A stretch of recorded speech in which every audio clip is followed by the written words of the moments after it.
What do Enneagrams type 4 and 7 have in common? More than you might expect.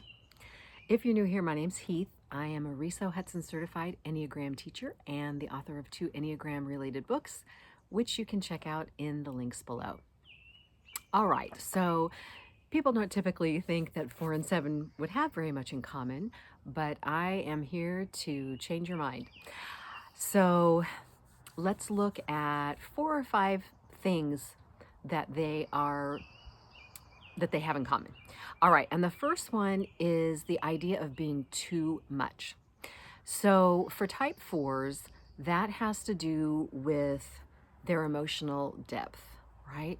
So they feel things very intensely, both sad and joyful. And if they're not feeling supported and grounded, they can become mercurial in their moods. And so that makes it hard for people to know how to deal with them. And people can feel like they are walking around on eggshells around type 4s. And so that leads to people thinking, oh, they're too much. It's too much to deal with them. I don't understand what's going on. I don't want to deal with them. For 7s, the being too much has to do with this idea that everything is awesome all the time, and we are naturally fast talking to begin with. I have a type 7 personality, so I know what I'm talking about here, and we can show up as too much as well, because it can be this very over the top excited energy that kind of wears people out. So the being too much is coming from very different places for 4 and 7, but they both can get that same kind of reaction and that same kind of rejection, actually. The second thing I want to talk about is how both types feel the too muchness of the world. And I've got notes here so that I don't go off on any rabbit trails or don't miss any of the main points, just so you know. So 4s have what's called permeable boundaries. So they sometimes can't really distinguish between what emotions are actually theirs and which are coming at them from the outside world.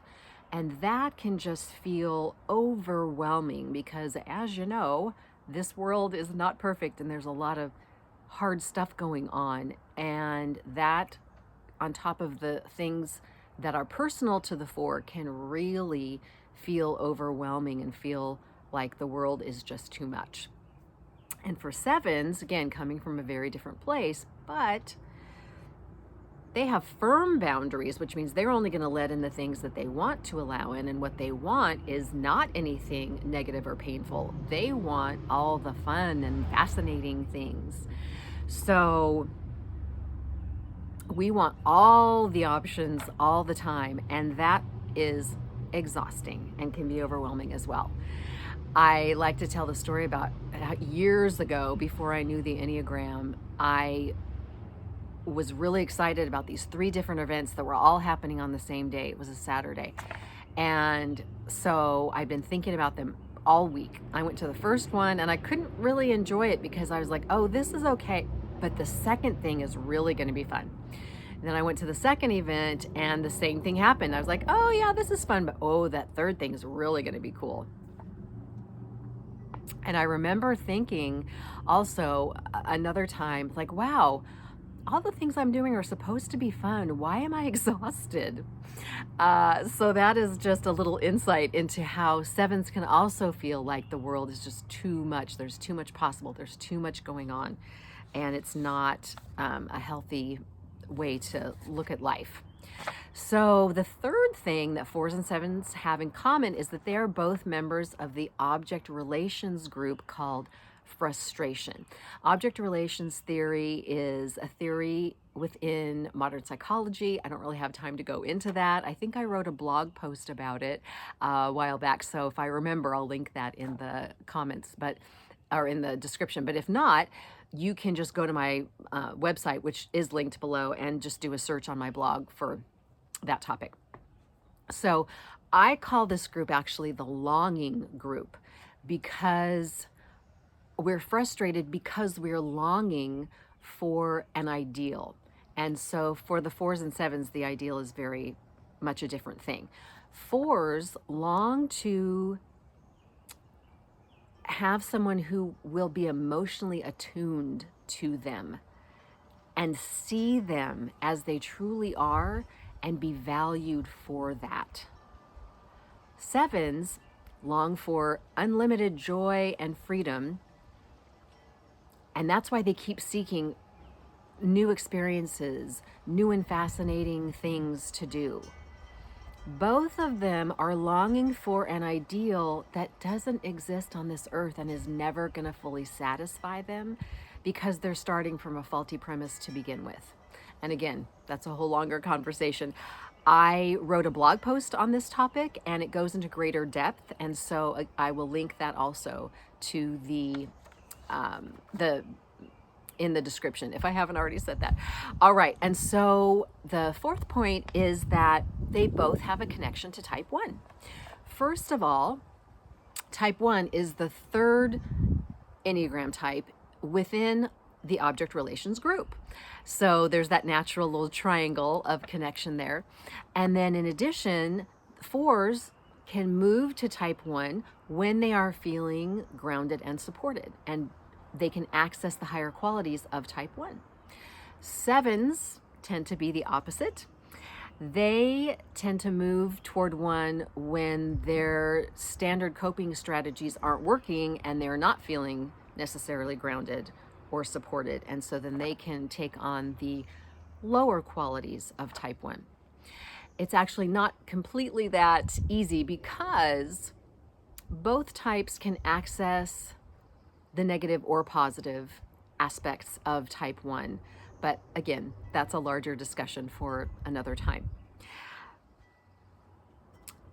All right, and then the fifth thing is that 4 and 7 need each other. I'm reminded of the movie Inside Out, which if you have not seen, I really recommend. There's so much good stuff going on about the interplay of the different aspects of personality there. And really, the whole theme of the movie ends up being that Joy, who is running the show and trying to keep her host, Riley, happy all the time, ends up needing sadness and what sadness has to offer at this critical moment in the story. And sadness really comes and helps save the day. So it's just such an effective and wonderful way to talk about how 7s and 4s need each other. 7s need to not be afraid and run away from the painful and the difficult things that happen in our lives. It's not possible to run away from them forever anyway.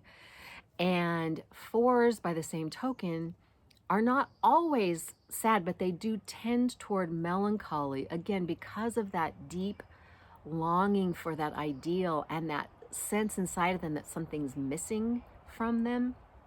So that can definitely tend to make them sad. And so it's very helpful for them to be able to look at the 7 and see, oh, yes, that's right. There's a lot to be joyful about in this world. So I hope this gave you at least a flavor and overview of how the 7 and the 4 are connected. And I hope that you will go ahead and look at the blog post to see more information in greater detail on this topic. So I want to finish by saying that I was on a podcast recently as I was promoting my second book, and the person asked me, if you had to be another type, what would it be? And my answer was type 4. And I'm completely sincere about that. I have precious 4 friends whom I cherish for their depth, for their perspective. And so that is something that I want 4s to know. There are people like me who love and cherish what you bring to this world and bring into my life, because 4s can really get short shrift in this world of people who are just moving fast and don't want to pay attention and don't want to look deeply into things. So just know, type 4s, that you are valued and loved. All right. Thanks for watching. And until next time, blessings on your journey.